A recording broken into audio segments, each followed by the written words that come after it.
Hello, mbahaye ikaze ku Inkuru TV. Reka dutangire n'inkuru yacu, umukobwa wahindutse igeni.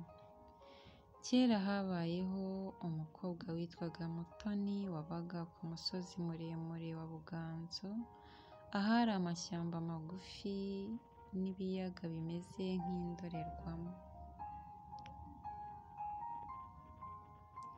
Mutoni yari umwe mu bana b'imfubyi bavutse ari impano. Nyina yapfuye amubyara maze umwana akurwa mu maboko ya se wari usanzwe uzwiho kuba ari umucuzi w'intwaro.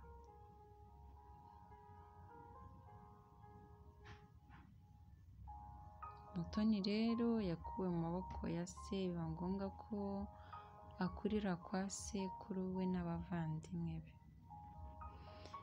Mutoni yakuranye umutima wa kimuntu. Ku myaka 10 ye gusa yaragiraga inka, agasoroma imbuto mu ishyamba, akanavoma amazi y'inzuzi. Abantu bo mu gace k'iwabo bamwitaga umukobwa ukeye nk'ukwezi. Ariko nubwo yari mwiza kandi akunzwe, hari ibanga abantu bose batari bazi kuri Mutoni. Hari ibanga batari bazi yuko Mutoni avugana n'ibiti. Iyo yajyaga kuragira yabwiraga ibiti bikamwumva, agasabana nabyo bikamusubiza n'ibimera mu ijwi ry'amayobera. Ibi byatumaga abandi bana bamwita umwana w'igiti, ariko we ntabwo yajyaga abyitaho.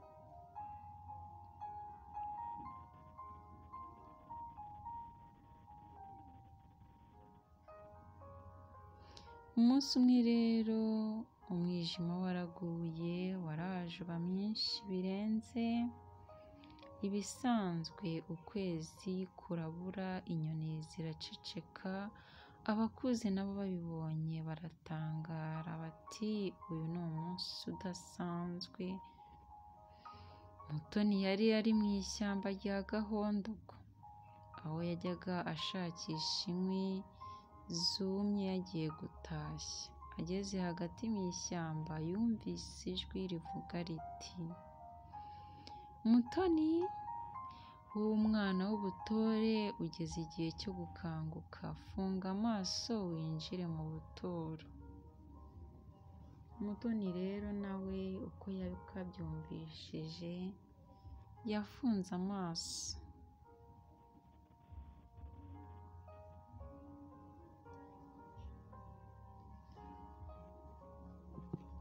Yafunze amaso maze umurabyo uramukubita, akanguka asanga ari ahantu hameze nk'ahandi hatigeze kubaho, harimo inzu y'amashyamba, imisozi yaka nka zahabu, n'inkambi zuzuye ibiremwa bisa n'abantu ariko bifite amababa, amaso yaka n'ijwi ryiza nk'indirimbo.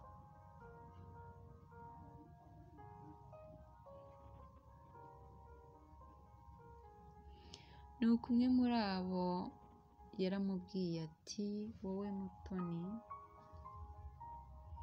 ufitanye amaraso n'abarinzi b'ibidukikije. Urahabwa impano yo kuba igeni, umutware w'abagore bafite imbaraga, ubushishozi ndetse n'uburinzi.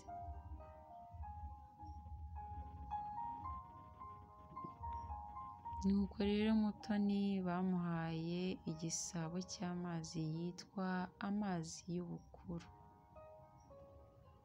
Mutoni y'amazi yarayafashe arayanywa. Akimara kuyanywa umubiri we utangira guhinduka.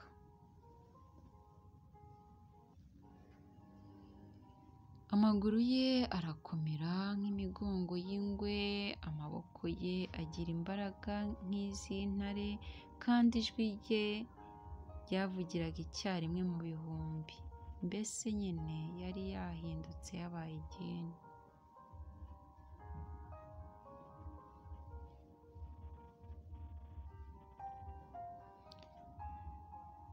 Nyuma rero y'uko Mutoni abaye igini yaje kugaruka iwabo, ariko nta muntu n'uyu n'umwe wamumenyaga.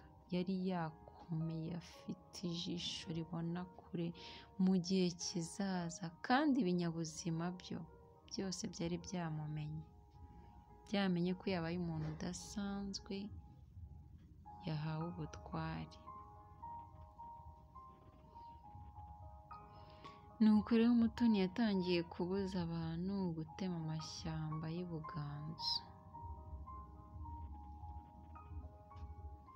Abagabo b'ibikomangoma baba bararakaye cyane, baravuga bati umukobwa wacu arashaka kutubera umwami se? Nuko muri uko kurakara ba bagabo bamutegeye urugamba, bahamagaye abasore 30 bafite intwaro zikarishye, maze babarundaho imivuno. Ariko Mutoni yahagaze hagati y'ishyamba, maze avuza ivumbi riratumuka. Yavugije ijwi rimwe, amaguru ya ba bagabo arananirwa, imbunda zabo zirashonga nk'amata yahiye.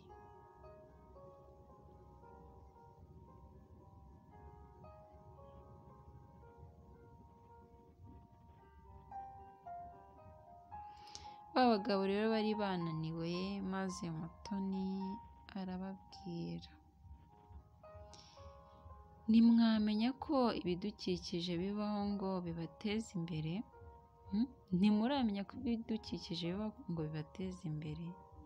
Nimunyumve, umutungo w'isi si uwo gutemagura, ahubwo ni uwo kurinda.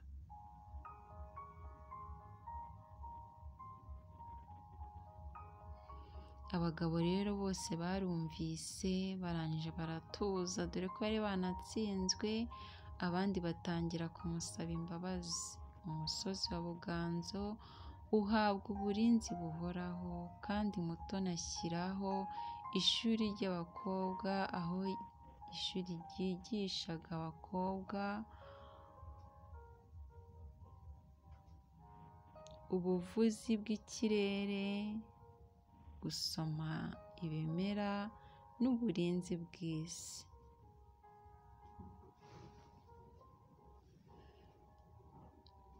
Kuva ubwo rero Mutoni ntiyigeze yongera gusaza.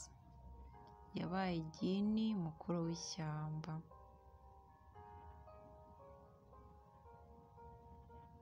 Mutoni yabaye icyitegererezo ku bakobwa b'ingeri zose. Mutoni yabaye umurinzi, Mutoni yabaye umwigisha, Mutoni yabaye umubyeyi, Mutoni yabaye n'umukozi w'amahoro.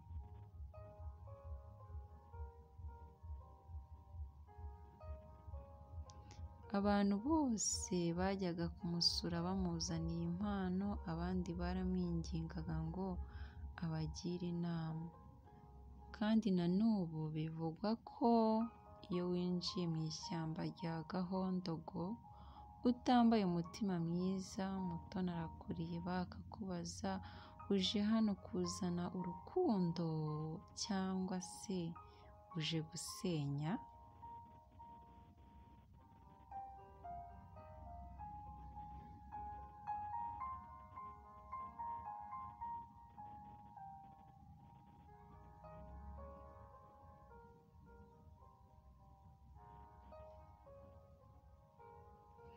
Kuva icyo gihe rero abantu batangiye kuzajya bavuga ngo iyo uri inyangamugayo, Imana iguha n'imbaraga zidasanzwe.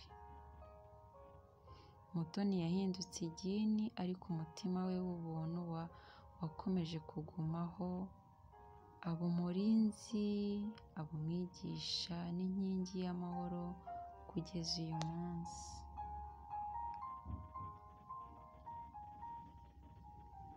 Naha umugani wacu urangiriye, nizera yuko mwawukunze, abakomeje kunogerwa n'ibiganiro byacu mbasaba ko bakora subscribe kuri iyi channel y'Inkuru TV, kandi nanabasaba gukora like na comment mukarwandikira. Mwakoze mwese aho muherereye hose, nizera yuko mukomeje kugira ibihe byiza no kunogerwa n'ibiganiro byacu, aho muherereye hose hagiye hatandukanye, mu mpande zigiye zitandukanye, abari mu Rwanda, abari no hirya no hino, mwese mbahaye ikaze mwisange ku Inkuru TV, mutwandikira, musharinga, mukora subscribe, munakora like. Naho ubutaha mukomeze kugira ibihe byiza. Bye.